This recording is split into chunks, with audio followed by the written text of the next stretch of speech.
Nō reira, tēnā rā tātou katoa. Hoi anō mō te timatanga o tēnei hui o te ata nei, kei no tātou, let us pray. E pā e tō mātou matanui tarangi, ki e tapu i tōingo.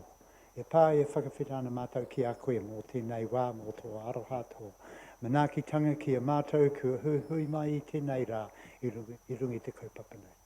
Arahi te mātou e koe i roto e nei mahi. Ko ihu karaiti tō mātou kai whakaora, ake, tonu ake, āmene, kia ora mai tātou.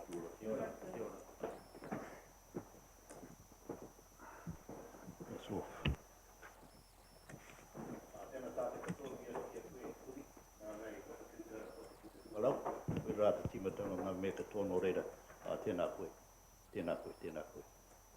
Ai mihi atu ki te atua, mihi atu ki tō tātou kingi Māori, kingi tu hei tēnā o mai rā, te ahurewa tapu ona mātou tūpuna. Mihi ki aia, mihi ki tana whānui, te kāhui ariki, pai marere ki a rādau tau ki a tātou katoa.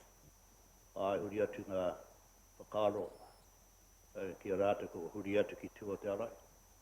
Nei nā nahi rā, ko tūna te tēra o mātou Stevie Pearson, mai huria, e pau o roto tēra krapu huta poro, Greaton Maris, ko i rā me te tau ngā me tawhito, nō pau, e kaha te whakahapai tia tēra o tātou krapu, e hōriri ki a papaho rangataua tēra wā, inga te mihi atu ki aia, ki ngā mate katoa.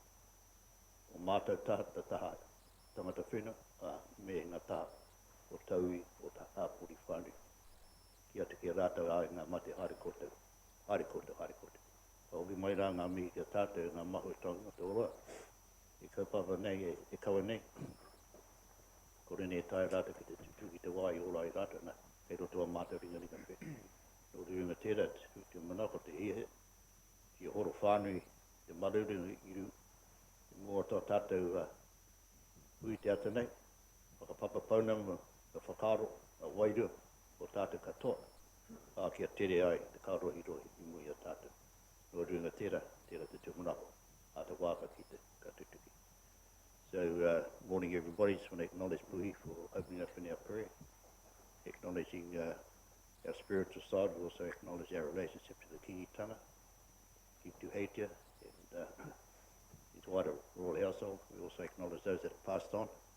And yesterday, one of our stalwarts married him in terms of sporting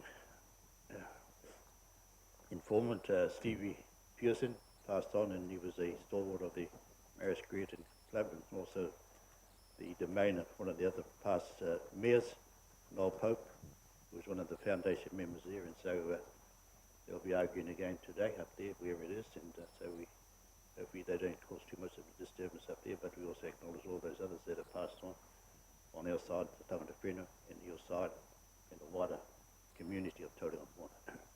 You know, te mea nui wa tātou noho tahitanga ki tēnei wa tātou hui, but the desires that we sit together in unity, that the atmosphere will be calm, be widespread amongst us, that our hearts and our minds be like the moana that glistens like the green stone, which means it's smooth, and that the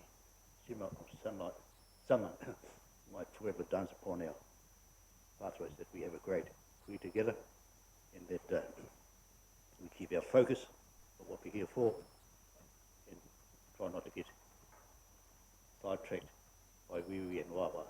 O re runga tere miha te kia tātou katoa, tēnā koutou. Tēnā koutou, kia ora tātou katoa. Any apologies?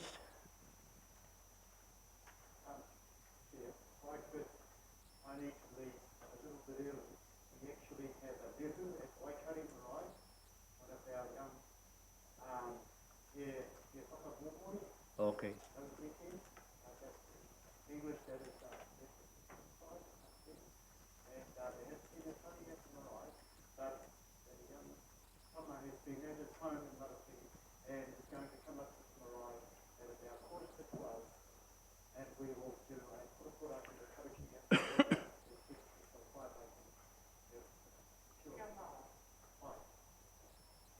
two early departures. So we note you as an early departure, but hopefully we'll all be gone by that because we've got lunch at. We hope to be sitting out there eating at 11 o'clock. Or I might be able to have a cup of tea before Sure. Any further apologies? Somebody move and accept that those who need to leave early, we'll endorse that. Kia ora, Aidan, seconded. Sweetie. All in favour? Aye. No public forum? Any late items anyone to put on the table? Nothing, good late, too late. Confidential business to be transferred into the open. Is any business to be transferred on the public excluded to the open? Neil? Change the order of business. Ask if there's any change of the order of business. I think one item we're going to move forward, 8.3, to go before 8.2. Somebody want to move that and endorse that? Puhirake, seconded by Calvin Cloud. All in favour? Ka pai. Confirmation of the minutes. We've all had the opportunity to read the minutes. Just make a note here that from now on, all the minutes will be delivered to you via email. No more hard copies. Too much paper wastage. So we need a move in the seconder, Calvin Cloud, seconder for confirmation of the minutes. Kia ora, Irene. All in favour?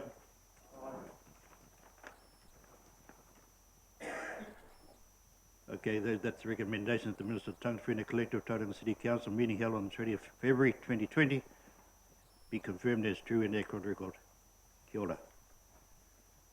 Declaration of conflicts of interest. Neil. Business, first item, 8.1, Chairman's report, verbal report. I think the first thing to acknowledge is our success as a team of 5 million in battling COVID-19, is it? COVID-19, yes, that's it. And but I think we can all be proud of what took place, and despite the challenges from different people saying this and that about the way things were being handled, at the end of the day, the statistics tell us what happened, that we were secured, but also there's the other side, there's the health and the economic, but those are for brighter people than us to sort out. And I think the challenge now is to remain vigilant, as we've seen that there's 2 people that entered, got an exemption for duration, and now they have been tested positive. But that's our responsibility, everybody, every one of us, to be able to be vigilant, don't get complacent, like we can sometimes do and say, oh, we'll be right, mate. So it's about being alert and not thinking about yourself, but about your families and the wider community and the more vulnerable that are likely to be impacted by any resurgence of COVID-19. Yeah, so I think it's a congratulations to everybody. Just give yourself a little pat on the back when nobody's looking, and that'll be great. The treaty update, our treaty process in Tauranga Moana, we still need to engage fully with our, I wouldn't say our whanaunga, but our neighbours called Hauraki, about their insistence of being a mana whenua in Tauranga Moana. So at the moment, the 3 iwi strategising together to get together to make sure that when we go to engage with Hauraki, that we're all on the one page. Any little issues we need to sort out amongst ourselves, that we hope to do it here at home, and that we go as one voice, one united body, and hopefully to engage in a tikanga-based process. So we're still working on what that tikanga-based process looks like that'll be suitable or be accepted by both Tangata Whenua here in Tauranga Moana and Hauraki. So that's an ongoing issue, and well, we'd hope to see it completed by the end of the year. There's no guarantee of that. Just sitting back here and looking at 3 posters on the wall, when I acknowledge that, the Treaty of Waitangi is displayed in these council buildings, and hopefully that everybody's got over their little issues and ups and downs and just treat it as it's supposed to be. Doesn't matter what anybody else might think about it, but that's our founding document that tells us that we can all be sitting here today. So we need to respect it and also agree to disagree with others that might have a different opinion of what those writings mean. So yeah, miha te ki tērā, te wairua o te trite i mai rā i ngā pātu o tēnei o a tātou whare, whenua rā te manawa o tō tātou taone nui. So I just want to acknowledge the wairua of the spirit in the Treaty of Waitangi that we have displayed here, that is displayed here in the very heart of our city where the decisions are made. Hopefully that people will be mindful that there's an acknowledgement to be made to the treaty every time you sit around the table to make decisions.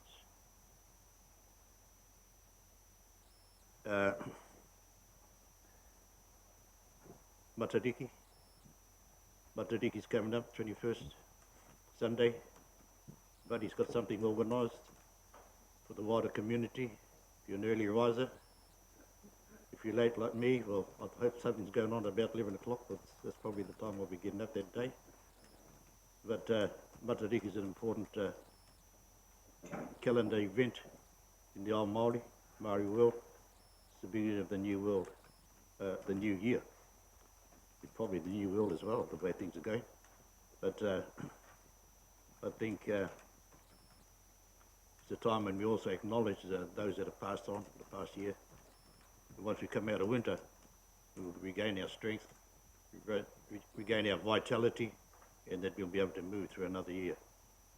And so that's Matariki. I think also that Te Puna or Ririrangi have also got something organised, so there'll be plenty of activities for you to get involved with and to find out more about what Matariki means. So when we look at the screen here, it's just an awesome sight that we can say that we live in one of the best places in Aotearoa, if not the world. And so we want to celebrate being here as Tangata Whenua, and also endorse the whanaungatanga we have with all the other ethnicities that have chosen Tauranga and Moana to be their whare, their kainga, their home. Finally, just want to acknowledge in mihi to you, Larry, as the past Deputy Chair in your role here at the Tangata Whenua Collective, where you held that position, carried that position, so mihi atu kia koe mō whakapau o kaha o wairua te hapai tia tēnei kaupapa. So I just want to acknowledge you for your commitment to upholding the values of this Tangata Whenua Collective. And acknowledging you, I want to acknowledge the new Deputy Mayor, Tina Salisbury. So I want to welcome you into that position as Tangata Whenua here in this chambers, place of authority. We just want to pray the Lord's blessing upon you, that you take hold of the reins in this challenging time for the council, for yourself, for your family, and for the community. So kia kaha, kia mai, kia tū, toa, wahine toa, wahine mana, tēnā koe, tēnā koe, tēnā koe. So that's my brief chair report. So anybody want to move that or discredit it? Kia ora, Matiria Duncan, seconded. Bro. Kia ora. Thank you very much. All in favour? Okay. So we now go to 8.3. This is going to be talked to by Coral Hare and Carlo Ellis.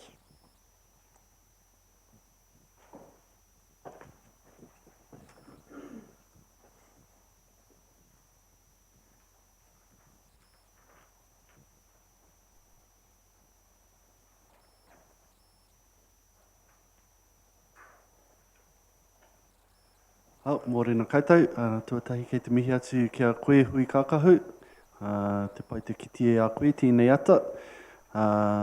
Kia koutou hoki, ngā kaiarahi o tēnei komiti, tēnei te mihi atu kia koutou katoa. I just want to be cheeky and just acknowledge too, for those of you when you're playing up, or if I'm playing up, I've got my general manager Susan Jamison here, so she's the poor lady that has to deal with it when any of our tangata whenua play up or our takawanga plays up, so good to have you along, Susan, awesome. Now you know who to go to if you want to make an inquiry.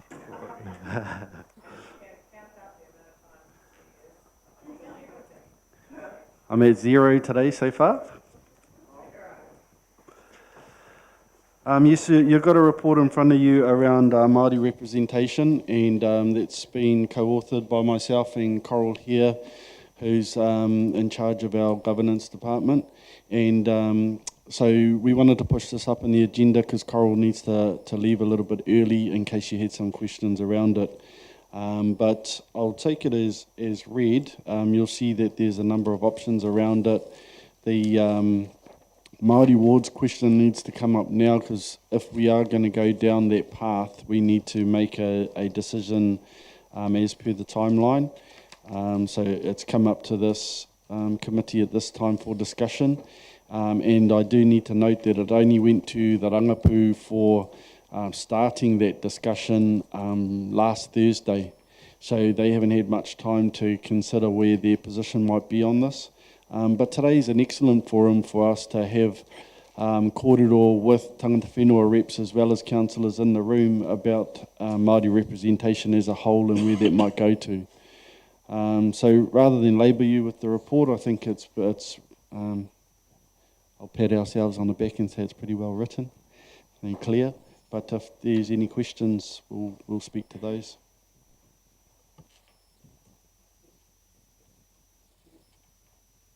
Kia ora, Kuhira.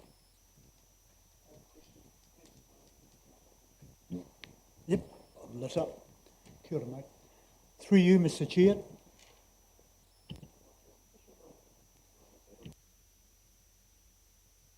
No?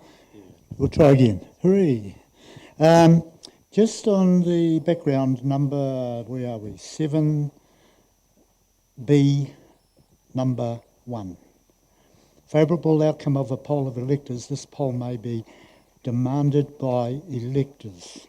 Now, I know we've been through this in the past, and I've been part of this going back a few trienniums, but can you just quickly give us a quick, how does that process start? I mean, it's demanded by electors, 100, what in a summarised way, how does that get initiated? Thank you. I can answer that question. Ko Koro here, Tako Ingoa. There's a very specific procedure under the Local Electoral Act. You need 5% of electors that are registered, and it's checked by the electoral officer. So it's quite a it's a very prescribed process. But the magic number is 5%. Yeah.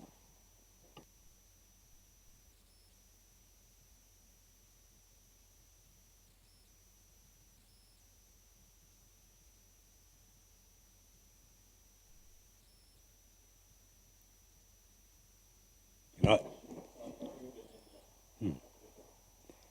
When they muted the Māori representation on the regional council, that was a bill that taken to the House.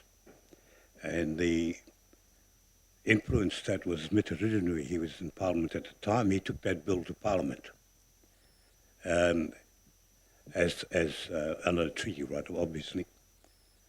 And it went through the process of submissions through the regional council, and all the stats was given as to why that was read out in the hearings at that particular time, and then it became Māori representation on regional council. They took in all the demographics, land, claims, and the rest of it.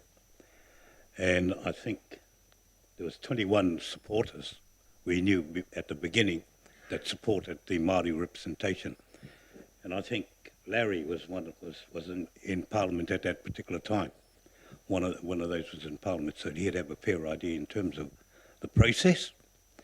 The second thing is the timing is actually right, because you have a Labour Party that can't lose, and they actually need to be influenced in terms of the political lobby for a whole number of issues, really. But I'm saying that the climate is right to actually force that issue of Māori representation on council. Just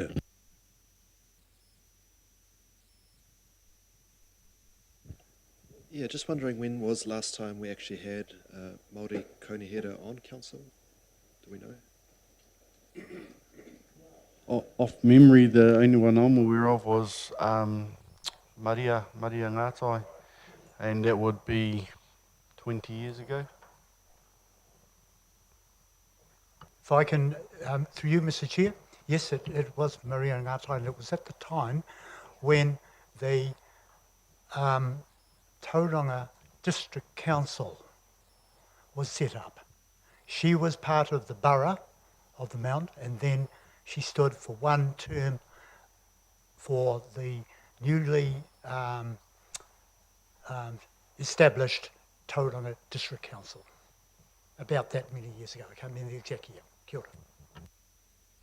Yeah, I think previous representations on the council have been Wai Mataro Rewati, also Dave Matthews,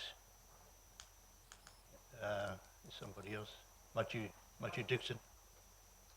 There's about 4 or 5, but they've all been through the general, not a specific Māori seat.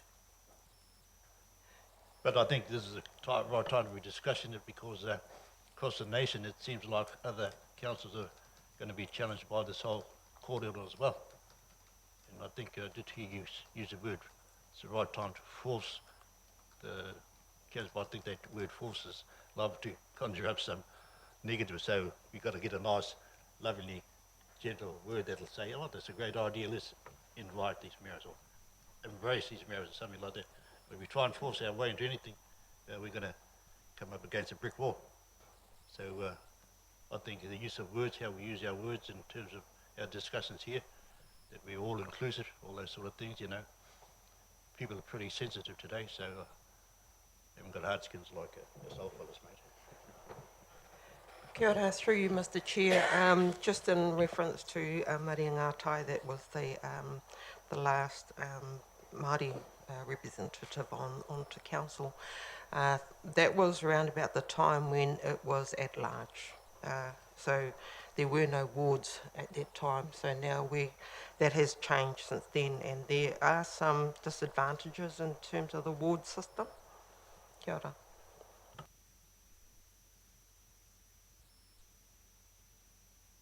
Yeah, kia ora. Definitely our first option would be wanting the Māori ward, but along with that is, to me and the rest of us, is voting rights on these standing committees. It comes along with it. Under certain sections in the LGA and RMA, we, as tangata whenua, we have a right for input to decisions and decision making. And to allay a lot of wanga from us, I suppose, if we can't get the first option of having a seat, it's definitely voting rights on all these standing committees. Kia ora.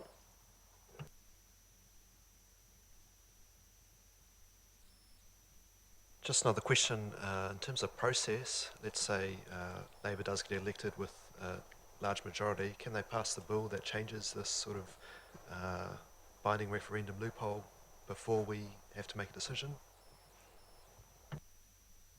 It wouldn't come in time for this process. Now for the 2022 election, it would, if it was to be changed, and if it was on their legislative agenda, it would be probably next year, I would imagine, and then, so that doesn't suit the time frame. The decision has to be made by February next year.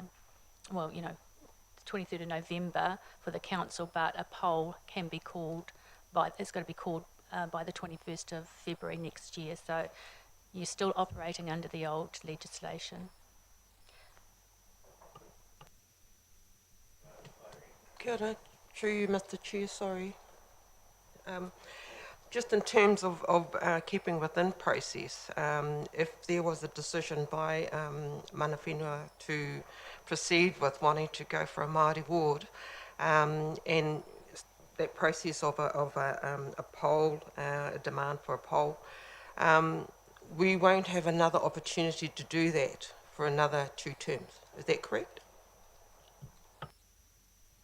Yeah, so part of the consideration around Māori representation is if you tono for Māori wards and if it fails at council or by the poll system, the referendum system, you're out for, you can't put it back up for the next 2 terms. And that's why the other part of the report talks to some of the other representation opportunities. And if you cut back to the start of it, talking about our Treaty of Waitangi, Local Government Act and RMA obligations around decision making, as Whiti brings up, they're all opportunities to ensure that Māori voice is at the decision making table with the ability to actually participate in the decision itself. Yeah.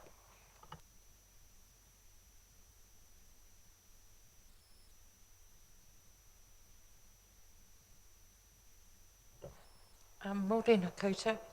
I just want to thank you, Coral and Carlo, for presenting the paper. One thing it does, it conjures up against some of the historical voting in Māori representation here into council. And some of that has been rather rigorous, but also disappointing. And some of those are around, and thank you for bringing up the referendum. We do a hell of a lot of work up front, but also noting that Māori are probably not in the best space at this time in voting, not only here in local council, but across New Zealand in regards to that. We must look at this in more of a bigger picture than what we're seeing here on the table. I think there are some good options there, but in reality, for us as tangata whenua sitting here, we actually know the work that we need to do to get our people voting. Although I think it makes great sense, in the reality when we go to it, it actually doesn't work for us. We're not ready. And I appreciate what Maru has said. It's a good time to strike, and it always is a good time to strike for Māori. But we need to put that effort in there in regards to getting our people to the voting booths. But not only Māori, but also the community and understanding those views and also the power that it has. And I don't believe that we are ready. I believe that, and funnily enough, we have a discussion that's been on the table in regards to racism. And it's something that's good that we're starting to talk about.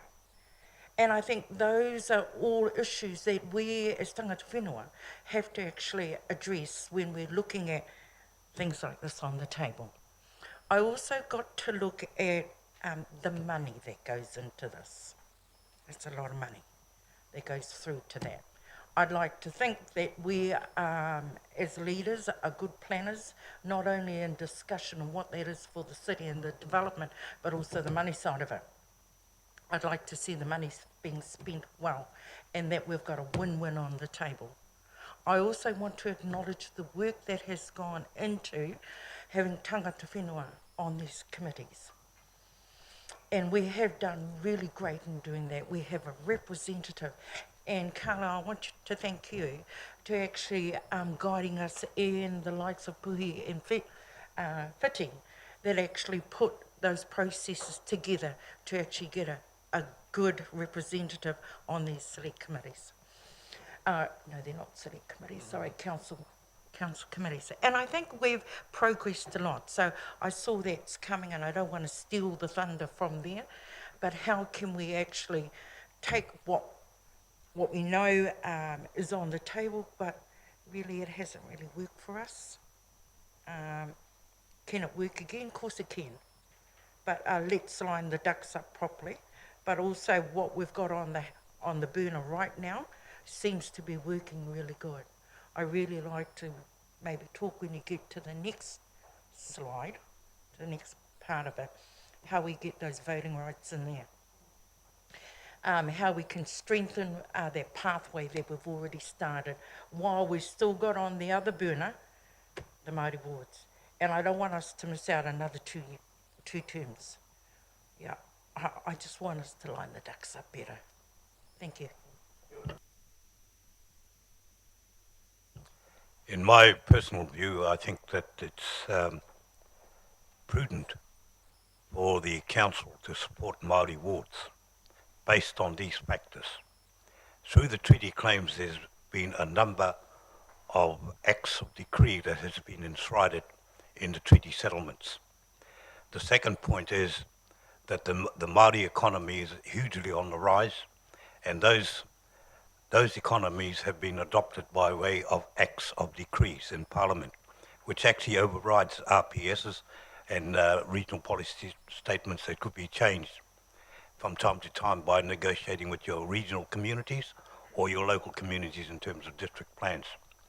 Acts of decree are built in legislation. They can only be changed by legislation. So to have a proper influence and negotiations and consultation with Tangata Whenua or with your local authorities, if you like, those ward members play a very important part in that.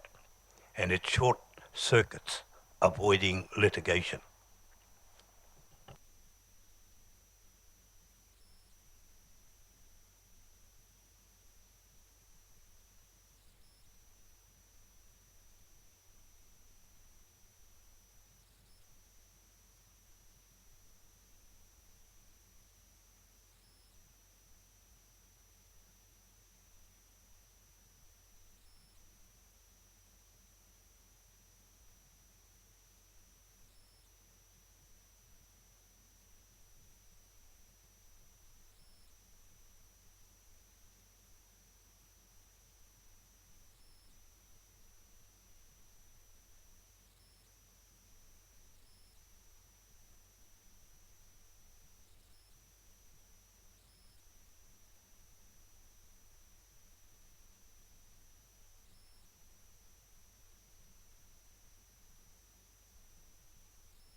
Kia ora koutou. Kia ora, Mr. Chairman. Thank you, first of all, for your kind acknowledgements earlier. I won't interrupt the meeting too much, but I just thought maybe I could give a little bit of the history, as Maru mentioned. The Bayaplenny Regional Council wards were when I was in council, when I was in Parliament, but the Local Government Act was passed 2002. And at the time when I was on the Select Committee, there was very robust debate about this whole issue. And some of us wanted the government to actually go ahead and make it, an established thing that there would be Māori wards. The Labor government at the time, wouldn't take that step. And so it was left with this mess, and basically we said on the committee it was not going to work, that it would always be overturned, most with the referenda. So I doubt that any government's going to make that bold step in the near future. But that's the history. Maria Ngātai was pre-2001, so it's probably more than 20 years now since there's been any representation on this council. So I just thought I'd toss that in for you for background information. Thank you.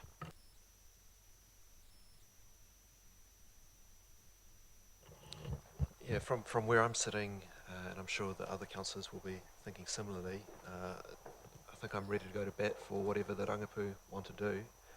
So if that is Māori wards and having sort of that big fight in the public that's going to, be messy, then so be it. That's my view. Obviously can't speak for everyone here, but if it was just for voting rights, happy to pursue that as well. So I suppose council needs a bit of guidance from, Rangipu on what you want from us.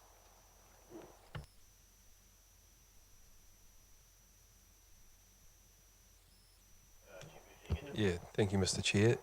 There is no reason why the committee, the Rangipu, couldn't work with council to try and achieve both, or at least put both, initiate both steps. It would certainly create debate and test the resolve of the current politicians and community as to their commitment. So that's something that we could consider and potentially think about and report back on. Given the fact that the Maori ward approach wouldn't see the ward established until 2022, there's no reason why a decision to introduce voting rights to the representatives on the various committees couldn't happen almost immediately with a decision. Could I also add further to that, Mr. Chairman, that the representation review about whether you elect your councillors at large or via wards or a mixture as you have now is the decision that's going to be made during this representation review, which happens sort of next year, and the number of councillors. So if that is also something potentially to be thinking about. What system would potentially have more opportunity for Māori candidates to be successful, and if that's at large rather than wards, then potentially, that might be something that you would lobby the council about and something for them to consider. We would come back to you with that information at a later date. That's not something that you need to decide right now.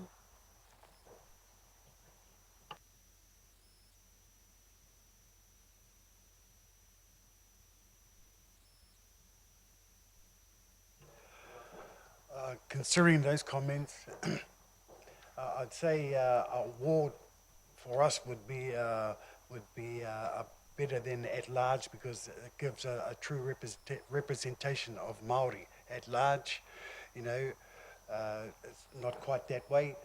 How I see it, and just to remind everybody that even though we had Auntie Maria and them there, they were there, like say, at large, and there was no Māori seat, so it was just a Māori person that put themselves up. Kia ora. Kia ora, thank you, Mr. Chair. I guess that this is a question to Marty. Would you suggest that this committee makes a recommendation to council, or would it be the Rangipu themselves directly makes a representation to council on those two issues, the Māori ward and also the Māori voting rights on committees? I'd be guided by the chair on that one.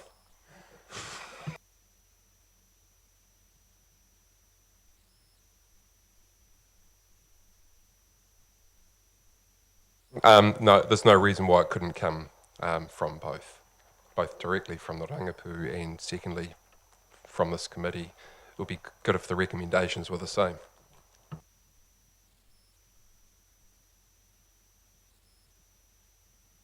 So does that mean that we could be amenable to making a resolution on those two issues? Because I'd move that, or was that not on the table for today?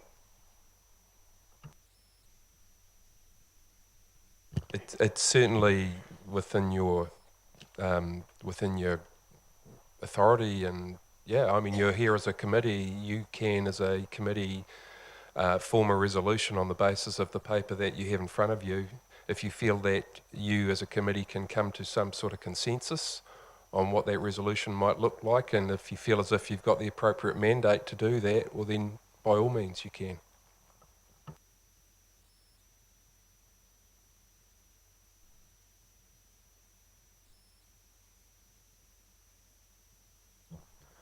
Kia ora anō, through you, Mr. Chair, again. I'm just sort of casting my mind back to the previous times that we've done this, and we've done it twice, actually, over the last 15 years, I think, or thereabouts.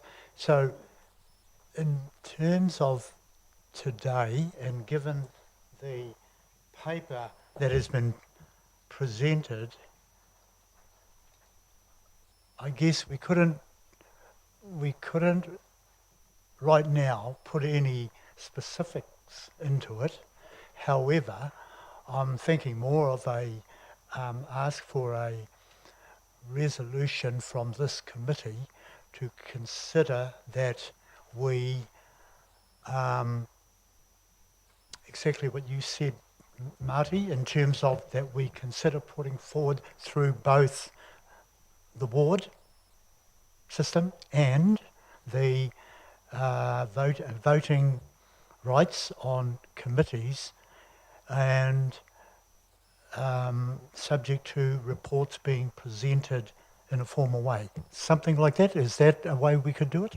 Well, the committee could, I think, simply ask for a report or information to be provided for you to consider before the next meeting with the rangipu on what a dual process might look like. And then you'd be in a position, I would have thought, to come back at the next meeting with a consolidated view, a well canvassed view, and with a strong resolution. And that's not to say that beyond a dual approach, that obviously conversations with the Crown are continuing across the country anyway in relation to the current legislation, and I think this issue is relevant across the country, and I think it's just a matter of time that there is a change. We just don't know what that time is. Yeah, considering our next formal hearing in here would be 4 months down the track, I think. Maybe even 5, eh?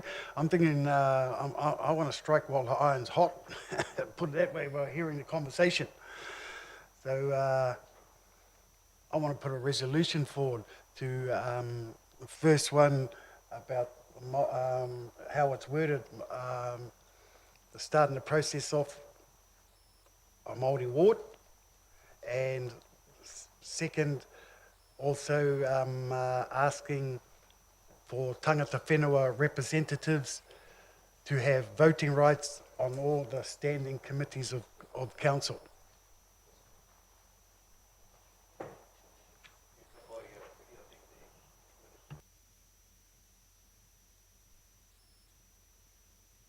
Kia ora everybody. If we want to, we can call a special meeting of this group again in a month's time or so, if that's your wish, Chair, and those of your delegates, and just to progress this, really, to put a bit of momentum into it, if that's what you'd like to do. Yeah, I think that'd be a good idea in terms of the fact that while you're delegates for the Rangapu Mana Whenua Rōpu, that we need to have a corridor with them first and then say this is what we're bringing back to you to discuss. And then when we have the special meeting, then we've got a unanimous, hopefully, consensus that this is the way we want to go. So I think that'll be the best thing. Kia ora, Whiri. If that's the case, I'll withdraw my thing for a resolution, and we'll try and organise this meeting in another month. Kia ora. Maru. Can I just suggest that it's important that in terms of consultation with the wider community, that the council sees the advantages in having Māori wards, as well as Tangata Whenua, because there's a balancing act that it's an advantage to both parties in having Māori wards. The advantages, as we mentioned earlier on, is the Māori economy and the influences of all the acts and decrees that has been won in terms of negotiations with the Crown over the last few years. that's highly important, that inclusion should be an advantage for both council and Tangata Whenua. Ka pai, Murray. Any further comments? Kia ora, Matiria. Kia ora. Yes, I'm really encouraged to see this progress. I just want some clarity on the special meeting. Is it a formal special meeting? Yes, absolutely. It would be a formal meeting, you know, under the local government legislation, just as this meeting is today. Ka pai. I think this is a good step forward so far, so I don't think anybody's got anything to add to it. One more.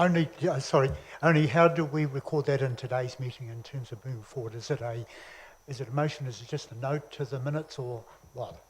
It would be good to have it actually recorded as such, and maybe some formal way moving forward. Look, I mean, the minutes will be in the minutes, so it will be in the minutes. We've got the instructions. We know what we need to do. We'll come back to you, I would have thought, very quickly, so that you can have a broader discussion with the whānau. So I think we just got to confirm the time frame that we're looking to engage in this next formal meeting. So we're talking a month? Yeah, I imagine a month or 6 weeks. Either way, it will be done within sufficient time that your resolution can then be taken on board and formed into a council report for council to consider well before the 20th of November, I think the date is 23rd. Okay, well, the next informal meeting is at the Marae's in September, so if we have either just before that, and we can have further discussion in the Marae setting. So we'll look at that, but I'm sure the Carlo and his team can organise something around that. Kia ora, Charlo. Aroha mai, Mr. Chair. I think the suggestion is to move it faster than that. Faster than that? Yeah, so I think what I'm hearing, just because it's sort of, I think each person's sort of making it a little bit less clear and less clear. What I'm hearing is this meeting will meet formally again in 4 weeks' time. That will give the rangapū time to decide on a consolidated position on Māori wards as well as representation, and then be able to present that to the full committee to make a resolution or a recommendation back up to council. Ka pai. Yeah, I wasn't saying that we're going to have it on the September, but I'm just saying that prior to that, you know, that we have this discussion, this formal meeting, and then that marae setting, then we can have a different way to call it about this kaupapa. Kia ora. Councillor Abba. So that there's no disagreement, I'm happy to pass a resolution, something along the lines of this committee will meet again within 6 weeks to consider voting rights for Tangata Whenua representatives as well as Māori wards after consultation with the rangapū. You have a seconder for that? Buddy Makari, all in favour? Aye. Carried. Okay, let's determine that the Tangata Whenua Tauranga City Council has received this report. Maori representation provides guidance to the council on Maori representation options. Somebody moved, somebody seconded that we've received that. Moved by Matiria, seconded by the Deputy Mayor, Tina Salisbury. All in favour? Carried. We go back to 8.2. Rangapū Mana Whenua report by Matiria Duncan. Kia ora, Matiria.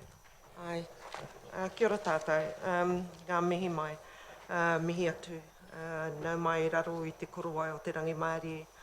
Ka nui te koa me te hari ki te kitea i a koutou. Nō reira kia ora mai tātou katoa.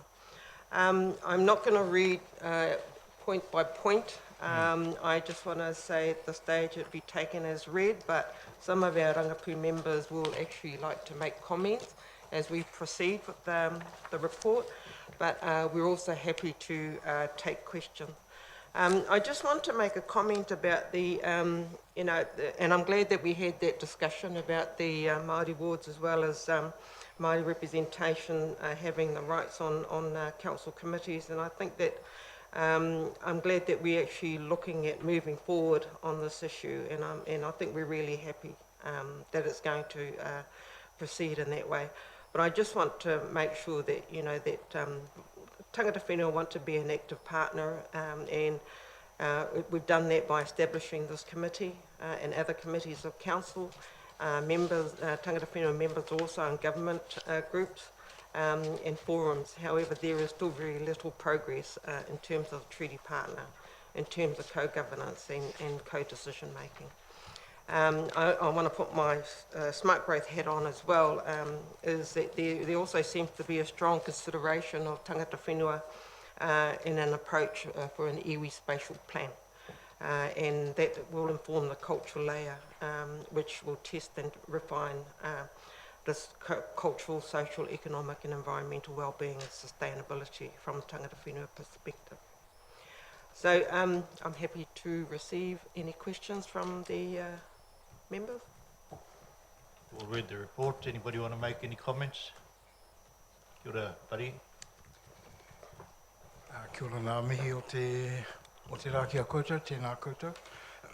I just wanted to make some comments on the Papakainga housing section of the report.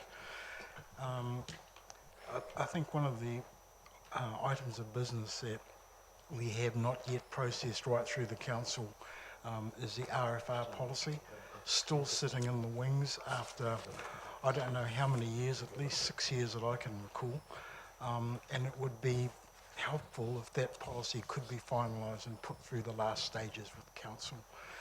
I say this because since the RFR policy was first mooted with council, land values have just dramatically gone over the top. I am aware of one particular case where a hapu has an RFR interest where the land in question is currently valued at $400,000. There is no way a land value like that is going to assist in affordable housing, and the group that we're looking to work with are the lower income groups. So I think that council might need to review the process that we're going through. I know that that at the time we were thinking RFR, we would be looking at there being no loss to council in terms of valuation of those properties, that it should be at a market rate. Well, the market has just gone crazy, as we all know. So I think it's time to review that particular aspect. A, if we can get the RFR policy through, and B, so how do we go about implementing that so that Māori in particular are not disadvantaged through the high cost of land. Kia ora. Kia ora, everybody. Kia ora, Matiria. Yes, kia ora. And further to that, there was attempts before COVID that we were going to have a workshop on the RFR and draft acquisition and disposal policy. So I think we should continue to work in collaboration yeah, that's it. Rudy. Yeah, I've just got a comment on a few of them. The Te Papa spatial plan, within the urban limits of the city, that's really the only sort of Māori land that is available within the urban limits and the Te Papa spatial plan. So getting infrastructure there is vital for that.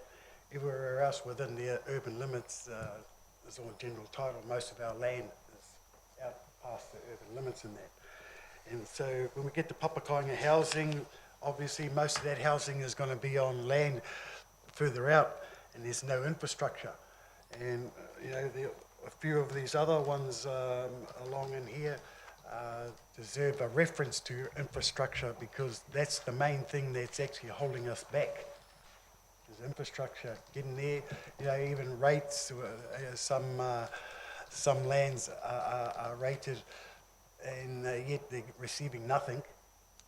you know, stuff like that. So it's just a reminder to everybody here that even though we have these issues, a real big issue for it is to get infrastructure there so we can actually build.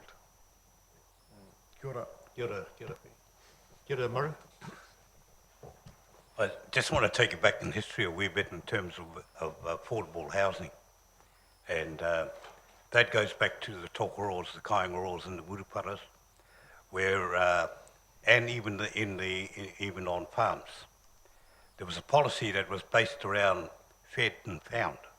Fed and found was a system that built a high wage economy. And if you take the shearing industry, for instance, on farms, the process of that was fed and found. In other words, there was, at that time, there was about 30 to 60 million sheep in New Zealand. It was done all by New Zealanders at that particular time because they had a policy of fed and found.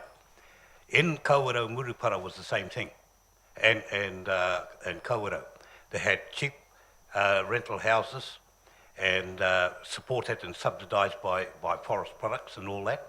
Unfortunately, that all went by the way with Rogernomics, who sold the assets to foreign investors. And so state-owned enterprises were lost. There's a renaissance of state-owned enterprises, and I think that you're going to see that now, where we're going to print money. Banks are going to be forced to print money to pay the overseas debt. And I just want to give that history, and it actually needs that sort of thought, rather than and there's an opportunity on Māori lands to do that. In fact, we're doing it in Te Puke, and the implication of all that is the RMA, obviously. But we would be able to afford affordable units on our orchard. We've got 300,000 a hectare so far. That's the output for our what's called. We picked the fruit right in the heart of the lockdown, and we just played the rules, lock the gate and keep a few feet apart. And we got the early picked and we got the big price. So we did that on our own initiatives. And those are something that actually we need to be thinking now about high wage economy linked to fed and found. That type of thing. And there's heaps of Māori land that can actually do that. It's a different way of thinking, what I'm saying. Kia ora, Murray. Sudi? Just another point on the external representative remuneration policy. Just I'd like to remind the councillors here that, you know, in the last 20 years, Tangata Whenua have never had you might as well say a pay rise, stuck at $170 at a meeting for the last 20 years. We've donated in kind a lot of brain power to the conversation for Tangata Whenua and that. And also, this committee is getting, or our rangapu, we get 90 grand a year for consultation.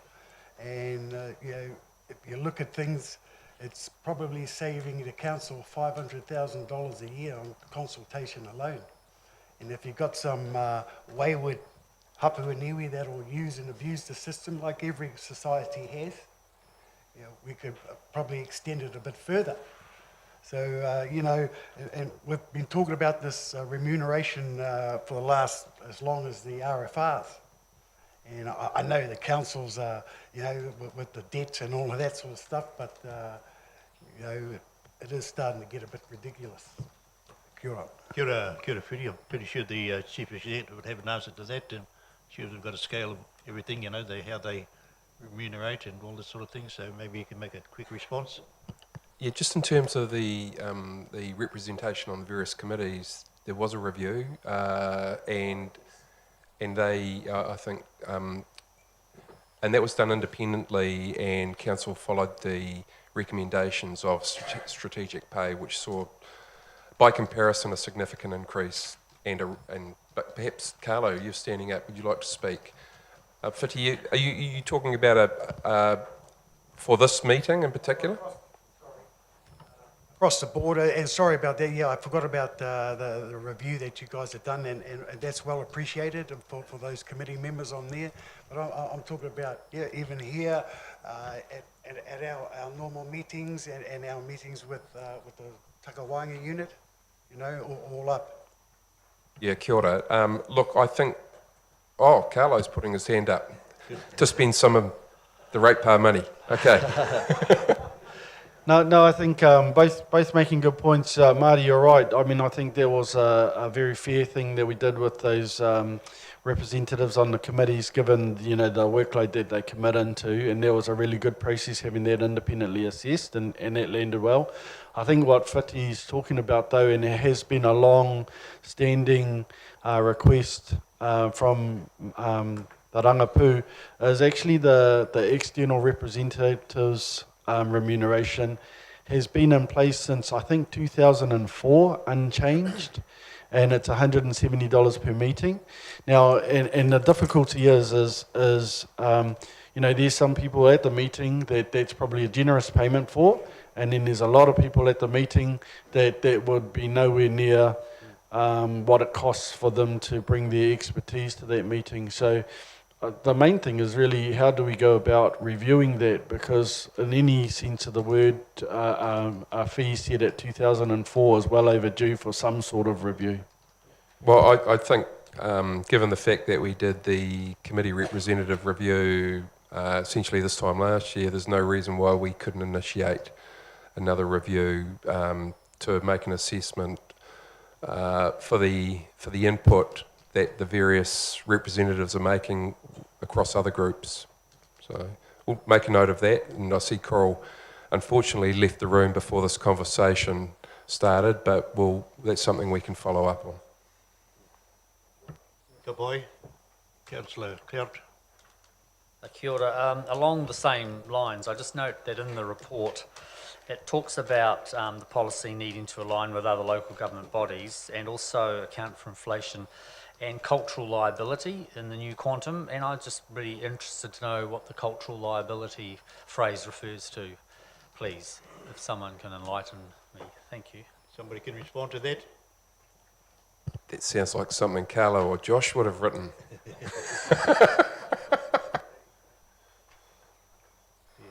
I'll try and answer that, Mr. Yeah. Chair.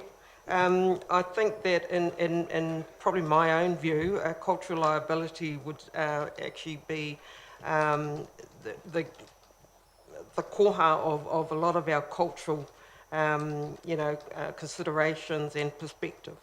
And it's sort of, if you look at it in that perspective, we do actually give a lot in terms of that particular area, and that's what I call, maybe Buddy might have something else better than me. Thank you. Yes, Mr. Chair. So we attend this meeting and we get paid a meeting fee, but then we have to take the information back and disseminate it to everybody that we're responsible to, and that may go past and beyond what you might expect for a meeting fee of $170. I think that's what the cultural liability is getting at. Kia ora, Carlo. Yeah, I think it's a really good question, and this is a perfect forum to ask questions like that, Kelvin, because you want to get on the same page on it.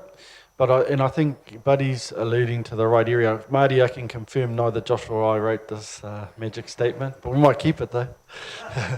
But along the lines of what Buddy's saying, I think what we are absolutely seeing is growing capability, attention in the Māori community, and a growing demand on that responsibility for reporting backwards and forwards for these representatives, and it is quite a big burden. And so I think somebody's sort of captured that as a cultural liability, or it's probably more about responsibility and obligation and accountability. Yeah, correct. Kia ora, Whiti. Yeah, also on that, Kelvin, like 20 years ago, developers, they used to have three costs, buying the land, infrastructure, and building costs. They've got a fourth cost now, and the last 20 years they've virtually been putting that cost to their to their budgets, you know, and that's a cultural bit of input to that. You know, a lot of developers do that now. Yeah, I think the other thing is that, you know, we've got to look at what they call the cost to benefit ratio. So what's the cost to having our Tangata Whenua people sitting here? What do they provide for the council, and what's the benefit? Who's going to benefit the most out of what we give here, with its cultural, intellect, property, or whatever? You know, so how do you quantify what the benefits are? And so, yeah, I think we need to just have a good, solid conversation about it, and it's at the end of the day, whatever happens, it's going to be for the benefit of everybody involved in Tauranga Moana. Because we have to work together to get on together, and to be able to play together, have fun together, and all those sort of things, you know. But we look outside sometimes the formalisation of our, you know, what's the bigger picture for us here in terms of what we're trying to achieve. And yeah, like Mr. Carlo or Buddy said, somebody said, well, you know, 170 might be a good payment for some people that are sitting at the table, because some of our positions that are filled by people that don't want to be there, but they're pushed there because there's nobody else at the marae that can take that role. So they come really quick to be sitting at the table in this sort of forum. And so you've got other people that are well versed in the dynamics and the interplay of political, local government and central government. So, you know, they're probably value more. But I don't think you can sort of structure stepping stones in a committee that'd be untenable as well as unworkable. Kia ora, Puhi, then Maru, and then Whiri. Kia ora, Mr. Chair, through you. Agree with all the statements that have been said, and just to emphasise or re-emphasise that, you know, all of us sit on these committees in a sense of representation for our rangapu and for other in other projects, and that there is a lot of work that goes before we get to the meeting, and as Buddy said, afterwards. And you know, in reality, what is attributed to that particular take at that time is that fee. So, you know, a review on really discerning and saying, you know, what is fair. Okay, kia ora. Kia ora. Maru? Yeah, cultural change, that I want to put it in not more than a metaphorical way, is that cultural change is the pinnacle of a quadruple bottom line, that is social, economic and environmental. Culture changes, it's an evolutionary change. A community will change where a culture is built around a certain community. The cultural change has to take into account those other three things. In other words, a quadruple bottom line. Social change, environmental change and economic change has to be balanced with what happens in the culture of a society. Kia ora. It's a quadruple bottom line, the pinnacle of a quadruple bottom line. Any further comments? Councillor Hughes. I just wanted to bring that back into the housing issue that we were talking about earlier, in terms of papakainga and the economies, the Māori economy that's being produced on that land, and integrating that with housing. I know that when our planning team we look at those decisions around providing infrastructure into new housing projects sort of based on numbers of how many dwellings we can produce when we've got a certain shortage. We look in kind of quite a linear way in terms of, you know, there's 3,000 houses in Tauranga, therefore we will put services out to there. And I wonder whether that work is being done in terms of then marrying up that idea of how many, quantifying the houses and the outcomes for Māori on papakainga land with the cost of putting infrastructure to those, to allow that to happen, and whether that's a piece of work that would then possibly create, because if we're talking about affordable housing, if you already own the land, we've got affordable housing, and that's something that we've not able to achieve in new developments out Tauranga. It's something we're able to achieve on existing land for Māori. Thank you. Whiri. Yeah, kia ora for that. just an example, a main water line was put down Kaitimaka Road, and coming down on the left, it's mostly all Māori land, you know, and there's nowhere for them to hook up, even though I'll say 90% of those people on those lands haven't got the resources or to put one, let alone 5 or 6 houses on there. But in the future, their future generations will. And all we are wanting, for example, along that road was for those Māori sections to be able to hook up to their water line, but they can't. It's just one big main trunk line going down, you know, and that kind of thing has got to, I'll say, stop and start considering being able to have opportunities for Māori land to hook on there. Might be a year down the track, might be 20 years down the track. You know, like I said, Māori families are in the lower socio-economic zone. So it'll take a while for them to put a house together, even on land that they own. Kia ora, Whiri. I think that issue is also applied to the sewage lines. You know, we had that issue down at Marapiki. There was no way of getting hooked up there, but they finally came to a compromise and hooked up the maraes in the Kohanga Reo. So, yeah, it's an ongoing discussion, and infrastructure means dollars, and dollars, you know, is the big red sign in the council village and in the government. So, it's all relative. So, kia ora, Irene, and then that's it. We're going to move on. Finished? Thank you, Mr. Chair. I just want to acknowledge all the comments, but also the time that has gone into putting this report together. And we've listed quite a few of these matters on here for discussion. But I think the fact of the matter is that some of these have been withstanding for quite some time. And it's again a reminder of the work that we have going between the Rangapu and Council. What we have been having some great results with is that we are able to meet with the Tauranga, but also to actually the bigger picture of it, and we're using this word across all our conversations, is about review. It's time to review all this again. And review it with a different lens. Is some of the things that we've been doing for a while the same way and getting the same results. Not necessarily that some of those results haven't been successful, but they have been slow. And that's probably because of the reasoning being of many. One, we're talking about capabilities and capacities.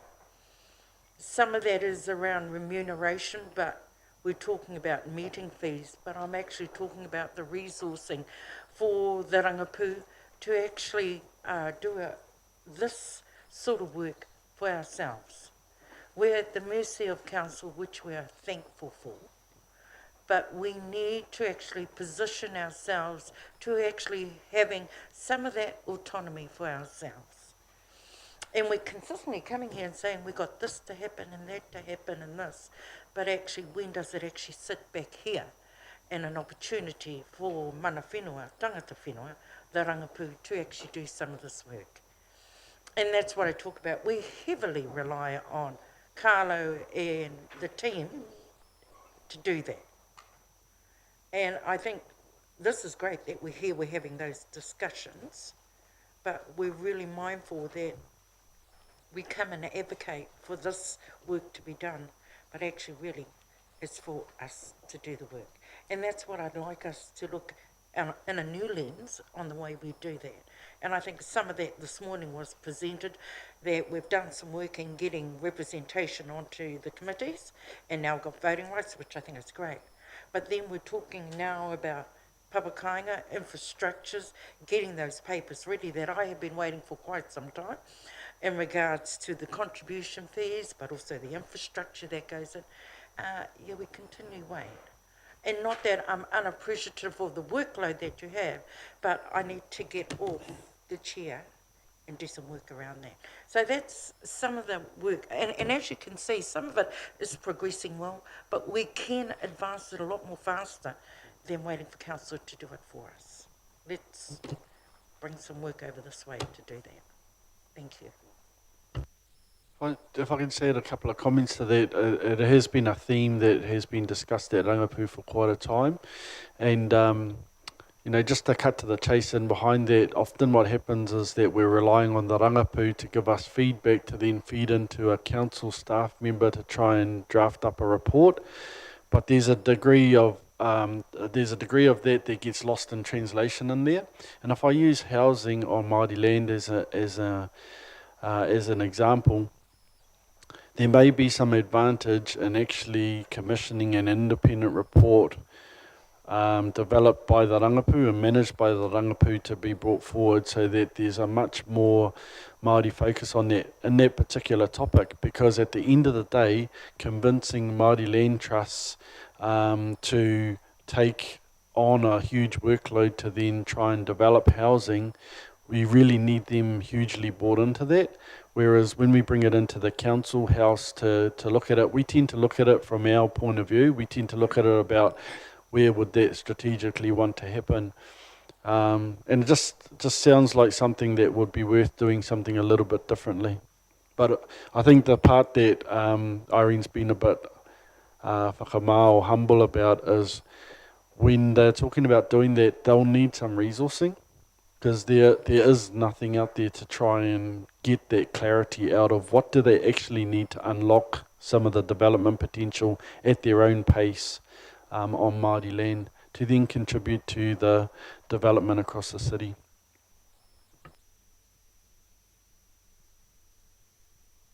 Can I just a question of clarification on that? With what TPK are doing and what Kāinga Ora are doing with Papakāinga, is there not already a direction of some sort set against that? Yep. So those pieces of work do cover some aspects of what the joint barriers might be, but up until now we haven't seen that unlocking that potential. So you know, it's a lot. Those types of entities need to be part of that conversation. But I'm wondering whether that needs to be driven more independent of council to say, council, this is what we need you to do, rather than what council, just by a natural lens, tends to go, this is what we can do with what we know we've done over the last couple of 100 years. So it's just trying to bring a little bit more innovation into that. But it does need to have those other resources in the play for it as well. Okay, just a supplementary, Chair, if I may. Maru, you were talking about you know, the development in the original days of Murupara and I presume Minganui as well, and I know Bryce Hurd very well, who was responsible for doing a lot of that at the time. The whole idea, though, is the establishment of a workforce for the forestry industry. Can I just better understand, when you talk about the recreation of that on Māori land, what is the, from an economic benefit, I can understand the housing development, but would you see industries created as part of that as well, like work jobs created as a consequence of that as well?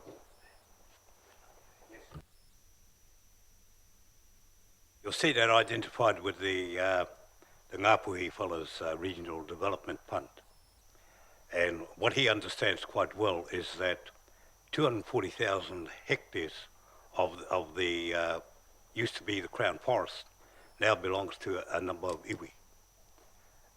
And what they haven't done, those logs are directly exported to overseas. What they haven't done is added value to those logs. Adding value to the logs will probably mean displacing Fletchers, who was in bed with the Labour Party in 1984-85 with the selling off of the state assets or the jewels in the crown. That is a big turnaround in the Māori economy. Māori, and of course those C&I holdings, lands, also includes water, geothermal, farming, and all those Central North Island economies. And of course, added to that is a big mussel farm that's going to happen in Opuriki. the million dollar, what's called. Those are the regional economies that needs to link. And as I pointed out at Smart Growth yesterday, with Rome. Rome is the port of Tauranga, and the link to Rome is that economy. That economy happens to be the Māori economy. That's going to play a big part in terms of politics, in terms of adding value to the not only the regional economy, your local economies, as well as the national economy. That's a big picture of it. And of course, what was used to be state-owned enterprise, and I have no doubt that that's going to happen again, where the state is going to own, say, Air New Zealand, because Air New Zealand owes the state $900 million. Those will be printed money whereby the ownership of that would belong to New Zealanders. And there's a whole lot of those things that happen out of the selling off of the assets, if you like, with Roger Douglas. And that was foreign ownership. I mean, so your universities, sitting bums on seats, their economy is based on immigration. Yeah. Where's the education for New Zealanders? That has to be challenged at some point in time, and that will be.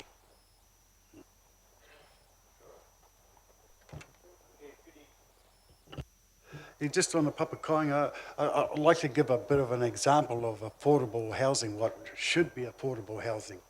And I use Mangatawa Papamore blocks as an example on the Asher block where the Pacific Lakes Village is. We're about to go through a process, undertake as shareholders and with the trustees, trying to infill the rest of that block, which is 13 hectares of Papakainga. And at the moment, even though we own the land, and it is right next to the infrastructure, it's still going to cost us at the very least $500,000 for a house, you know.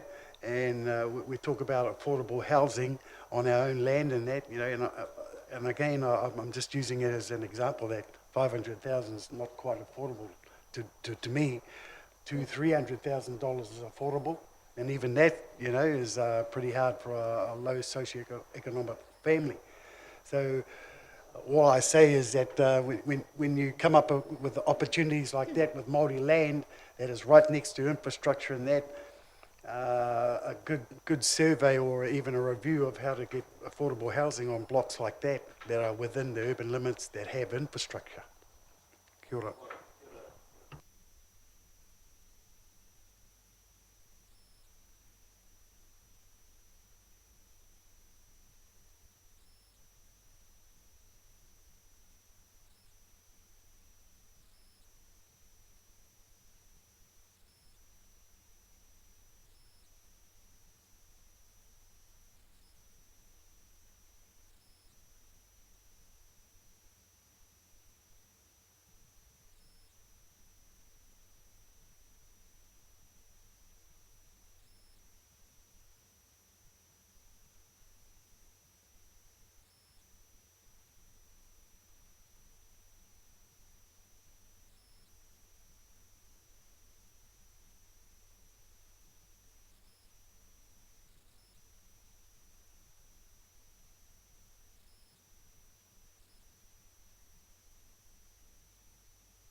I'm still interested in the conversation. So I think this would be a great one to raise.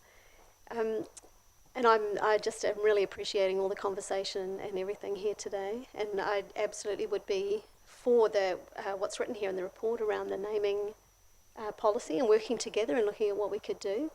Right now I just wanted to ask a question really specifically, and it's off topic, sorry, but around engagement, because one of the things that we'd love to do is find ways to increase capability amongst mana whenua to be involved in our projects, especially budgets, APs, all that sort of thing. And we've got a very short window right now around our AP.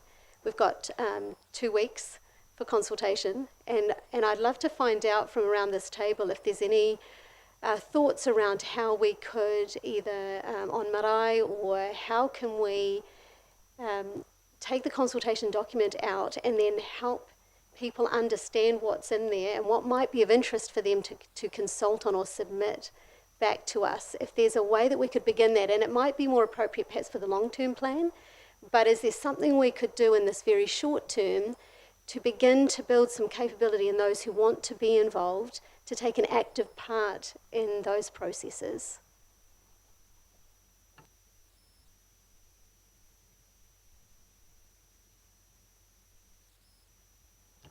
Yes, I think that's a very good suggestion by the Deputy Mayor. I think what's needed for a lot of people who are unwilling or don't put forward submissions is because they don't quite know how to go about it.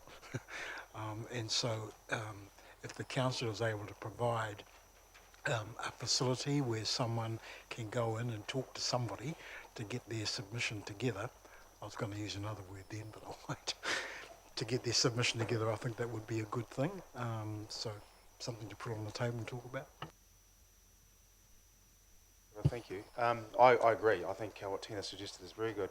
Can I just check though, on just a supplementary to that really, so from Smart Growth yesterday, for those that were there, how then do you disseminate the information to, you know, to iwi and to the hapu and what have you? And most particularly, of course, for the first time, I think, for the first time that I've heard it properly in this forum, the potential increase of traffic through Matapihi was mentioned, which is, you know, going to be a very long-term discussion. So how does that all get translated, you know, from Smart Growth, for example, through your networks?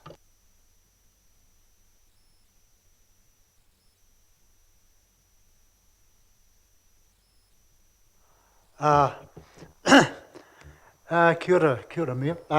Yeah, I was at that meeting, and if you recall, I raised that query in terms of now, you know, to me it was a comment that was made very quickly in the report, but it actually leads to something massive, and I needed clarification of what it actually meant in terms of getting traffic through Mata, getting people, public transport movement of people through Matapihi. And it came up that it's either rail or a bus service, a bus lane, expressway, whatever you want to call it. Now, what is going to be the consultation process of that?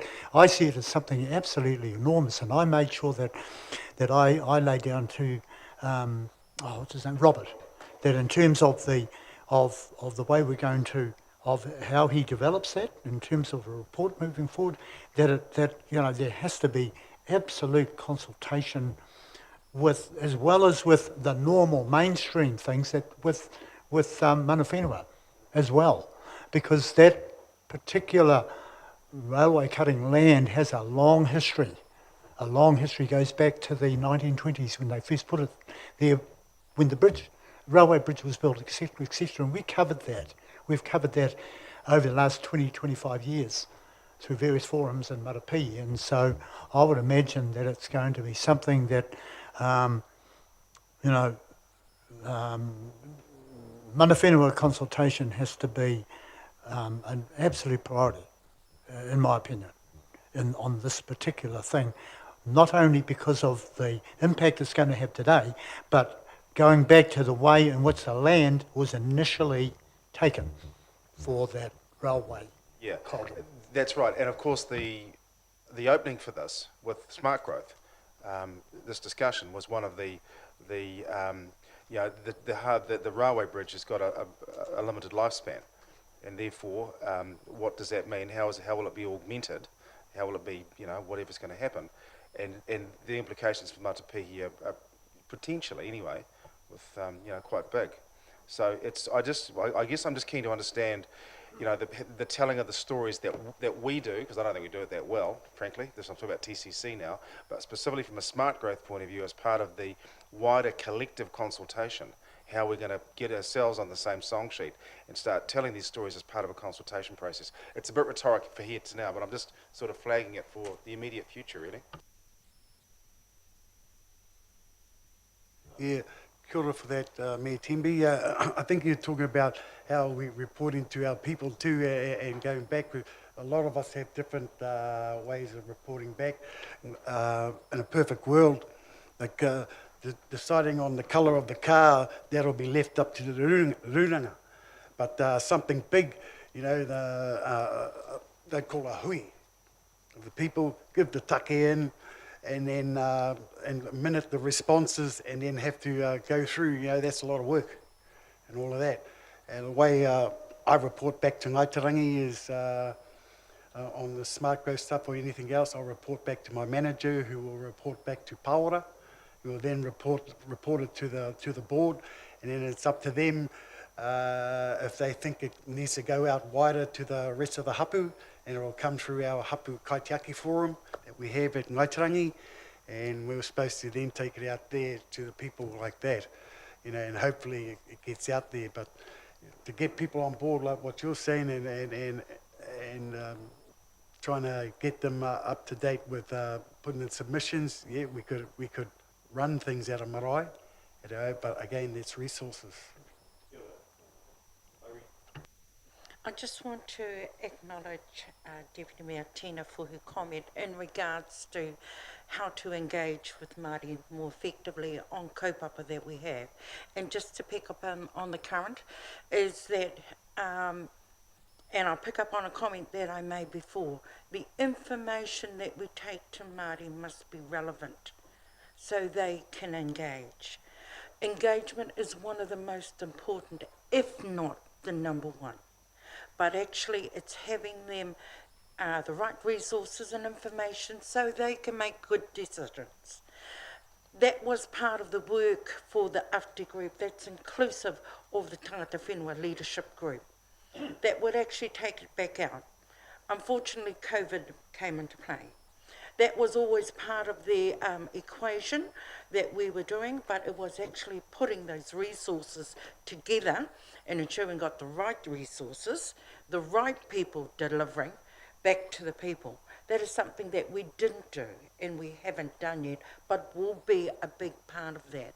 And that's same as the work that we have here. We are more just the workhorses in here that actually come and do the advocating, does the work, and then back out to our people again. And some of the things that have been spoken about, and I hate dwelling on this, is about $170 a meeting only to actually function that, for us to do that. And that's something that we wear as Māori on our shoulder or in here called aroha. It's something that we do.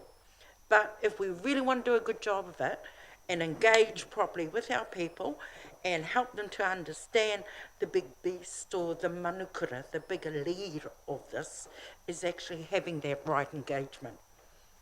But we actually got to do the work to do that, and it's the right people doing that right work.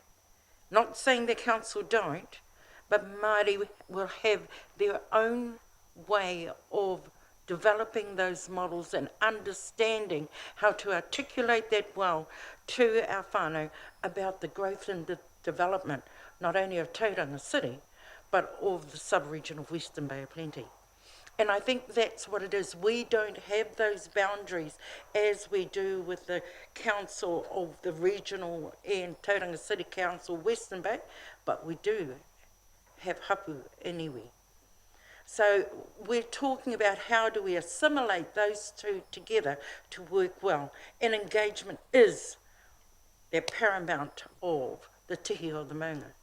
So thank you, and I do want to again endorse your how do we engage more, and Mayor Tembe's engagement is really, really important.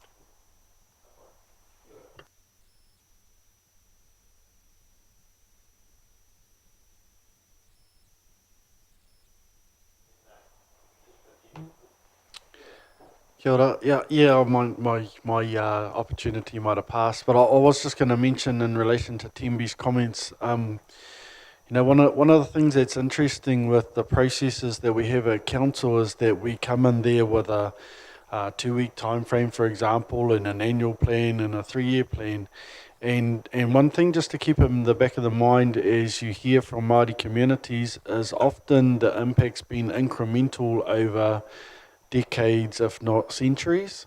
And so, Mayor, if we remember our visit out to Wairoa, you know, one of the frustrations for them is not so much that there's going to be a cycleway there, it's that over the years, just incrementally, there's been this massive building up of pressure, and we are getting to that point. Matapihi will be the same. Everybody's known, people keep their eye on Matapihi and whether or not something else happens to sort of become a thoroughfare, and it incrementally just grows and grows and grows. And it's quite difficult to try and pull that lens out of our council processes to look at that. So it's really good that you bring it up to say, give us some insight, Ranapu, on how we can do that in a better way. And the same with you, Tina, like saying we need more information to learn and grow the way that we look at things in that way. But it's that incremental, I stop short of saying it's a purposeful strategy for councils because I know you all as individuals, but over a long period of time, you can't help but see that. And at Wairoa, you can't hear the whaikōrero because there's our busiest road going past there, and we just had that meeting on Wednesday, and then lo and behold on Saturday or Sunday there's a 5-car pile up right outside them, let alone what might be added if they've got the risk of having cyclists going up and down there. So, you know, what we tend to do is isolate it a bit and say, well, we're only talking about the cycleway, but the impact and the thought pattern for the marae is actually much bigger than that. So it's challenging, but just wanted to use those examples. Kia ora, Mr. Chair. I just, my final comments in regards to number 7 of the plan changes, I just want to thank the Tauranga City Council staff, the Takawanga unit, Antoine Coffin. We did some workshops online through Zoom, and it was absolutely amazing. And the contribution from everybody was really forthcoming, and a lot of things have interesting stuff came out of those workshops. So that was a good exercise, especially for Maru, who was also on the Zoom, and he doesn't even own a mobile phone.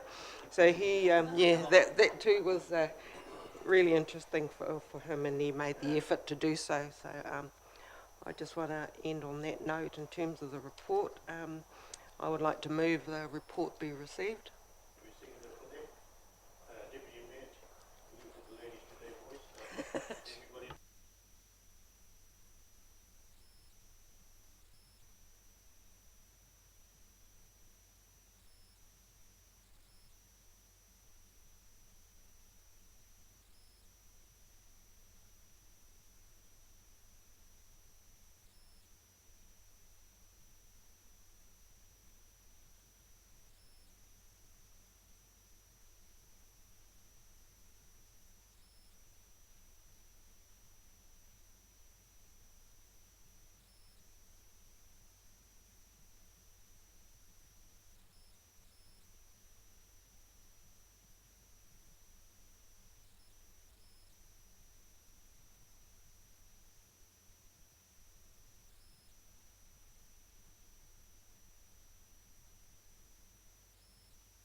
And then for his waiata, we're going to sing Happy Birthday to Robin.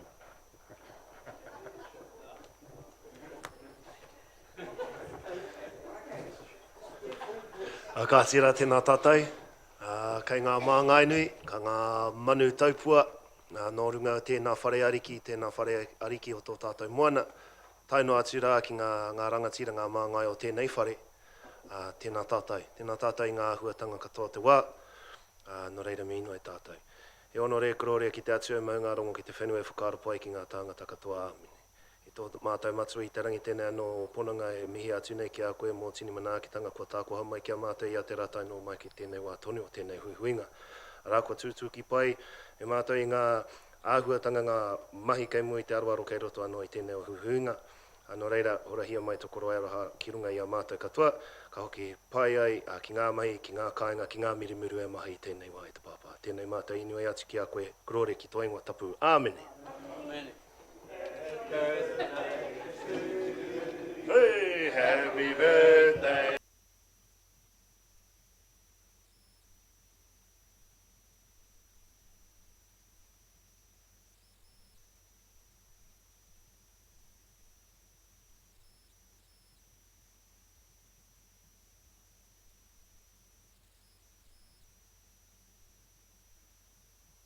Okay, sorry, we just got to follow protocol here. There's no further discussion, there's no items on the table, so I declare that this meeting is officially closed. Kia ora. Raj, will we